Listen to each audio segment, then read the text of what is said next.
Всем привет, дорогие друзья! Вы на канале Камин Дом, и с вами его ведущий Масис.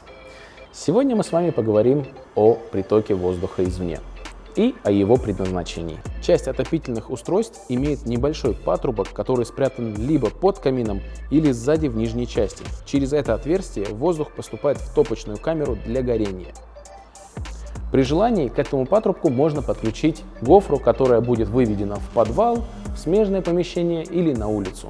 В результате весь воздух, потребляемый отопительным устройством, будет забираться из соседних помещений, будь то с подвала, с соседней комнаты или вообще с улицы. Таким способом работы камина пользуются далеко не все потребители, у которых имеется данная опция. Что же нам дает опция притока воздуха извне? Первое. Кислород не будет потребляться из текущего помещения, а будет расходоваться с улицы. Это особо заметно, когда у нас стоит большое отопительное устройство, и для его горения потребуется больший объем кислорода, который будет забираться из текущего помещения, если опция не будет установлена. В данном случае домочадцы быстро ощутят и почувствуют на себе недостаток кислорода. В первую очередь это будет некомфортно находиться в помещении. Нам обязательно нужно будет предусмотреть приток этого воздуха в наш дом. Либо приточную систему, киф-клапан нужно будет поставить, либо вентиляцию как-то предусмотреть. Но в любом случае это менее благоприятная среда для нахождения домочадцев вокруг камина. Когда у нас эта опция подключена, то есть воздух забирается с улицы или из подвала, независимо, какой бы у нас мощности не была наша каминная топка, печь, камин, отопительное устройство, мы никак это не заметим на себе, не ощутим. В нашем помещении всегда будет насыщенный кислородом воздух, и всем будет крайне комфортно. Второе.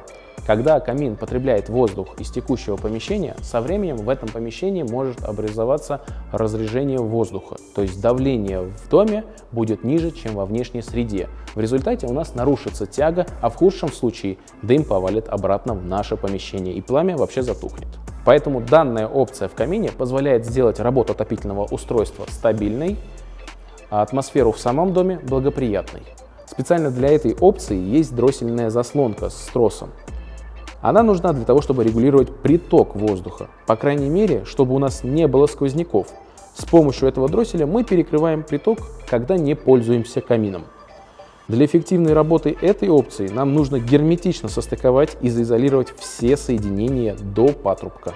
Здесь, в принципе, точно так же, как и с элементами дымохода. Все соединения должны быть максимально герметичны и не иметь никаких микроскопичных щелей. Даже маленькая щель может пропускать достаточное количество воздуха, чтобы нарушить и саму тягу, и приток воздуха. Поэтому не стоит недооценивать все мелочи и детали. Нужно подходить с максимальной ответственностью к этому вопросу. Единственный нюанс, который имеет противоречие в опции притока воздуха извне, это то, что воздух, который будет поступать на горение к колоснику, будет не прогретым, а холодным. А всем известно, что чем выше температура вступаемых в реакцию, то есть в процесс горения ингредиентов, тем лучше происходит этот процесс, тем чище само горение. Поэтому только этот момент является противоречием для притока воздуха извне. Особенно, когда у нас зима, холодный сезон, минусовой температуре, там, допустим, с улицы подтягивается холодный воздух, горение будет менее эффективным. Но я думаю, что вы это не заметите и не обратите внимания на это. А на этом наш обзор подошел к концу, друзья.